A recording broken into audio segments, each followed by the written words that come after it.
I found my own obituary on my pillow while laying in bed one night at around 4 a.m. It read, "Local man dies after failed attempt to blow up girlfriend's house with C4. Okay, so that's pretty crazy, right? How does one get their own obituary before they die? Well, there's only one possible explanation for this. Someone was trying to kill me, but who would want me dead and why? Let's find out. It all started when I moved into my new apartment. I instantly knew what was happening. This was it. They finally found me. As the door came crashing down, I pressed the button. The explosion was huge. It blew a hole straight through my apartment and killed everyone outside. There were body bags everywhere. To be honest, I was kind of disappointed. I thought there would be more blood. It was pretty cheap because the landlord had just finished renovating the place, and no one wanted to rent it. It was my neighbor. He was kneeling next to him was a cop. I looked down and realized I had the C4 in my hand. I must have brought it with me when I went to sleep. Maybe I really did blow up my apartment and kill everyone outside. But how can I find out? One day I went to the police station and asked them if I had been shot. Some believe I was shot by the cops. Others think I imagined the whole thing. But there's one thing I know for certain. I'm never going to get that pillowcase cleaned. You sure do have a bullet wound in your chest, Mr. Williams? I quickly threw it into the shower and called the cops. They sent an ambulance to my apartment, but by the time they got there, it was too late. I had already lost a lot of blood, and my condition continued to worsen. The doctor sat next to me and explained that I was lucky to be alive. "You need to relax, Mr. Williams," he said. "All of these symptoms will go away if you take a nice long vacation." And he was right. For a few days after the doctor visited me, I felt better. I stopped having nightmares and my appetite returned. Apparently the explosion didn't kill me, but the bullet did. However, they were able to save my life by performing open-heart surgery. Then he dropped a bomb on me. "You have two choices, Mr. Williams," he said. "You either have to receive a heart transplant or you die." I didn't hesitate. "Do both," I said. I approached them. The cop turned around. It worked. After a week of monitoring me, they let me go home. But I wasn't the same ever since the surgery. I was always tired, and I couldn't play video games as much as I used to. But I had to hide that from the doctors.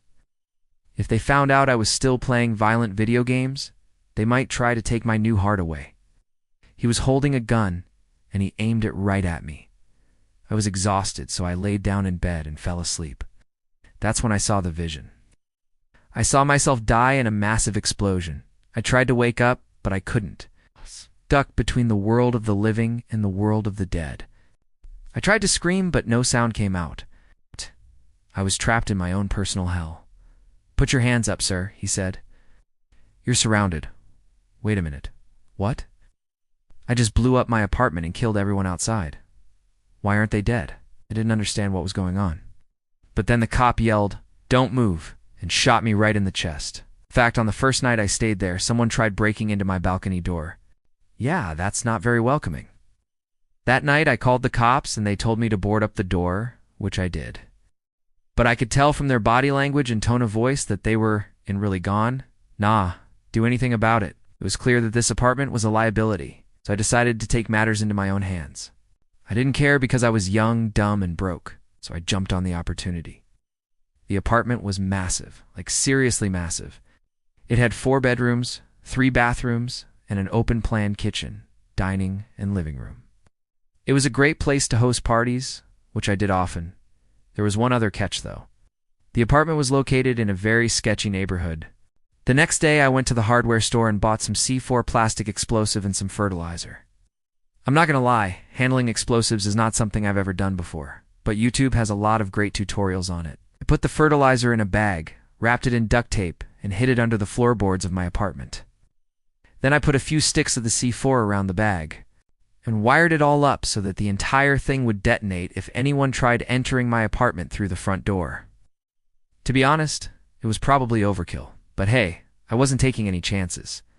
For the next few weeks, I lived in fear. I kept hearing people trying to break into my apartment every night, even though it was rigged to blow. It got so bad that I ended up calling the cops again. They gave me the same response, so I just hung up and went back to playing video games. I was actually kind of enjoying the fear. It made me feel alive. I was also getting pretty good at dodging the bullets. But then one night everything changed. I was playing Call of Duty, and the front door started to get kicked in. As I was making my way through the carnage, I saw a familiar face. When I woke up, I was in a hospital bed.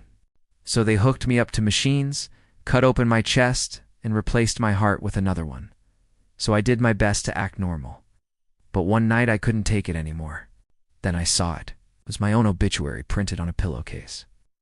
I reached out to grab it, but as soon as my fingers touched the fabric, I was pulled back to reality. I shot up in bed and started to panic. I ripped the pillowcase off and read the headline.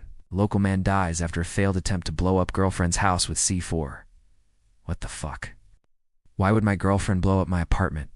And why would I be in a coma?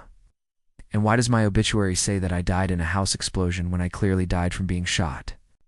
I tried to call 911, but I couldn't speak. All that came out was a raspy whisper. My hands started shaking.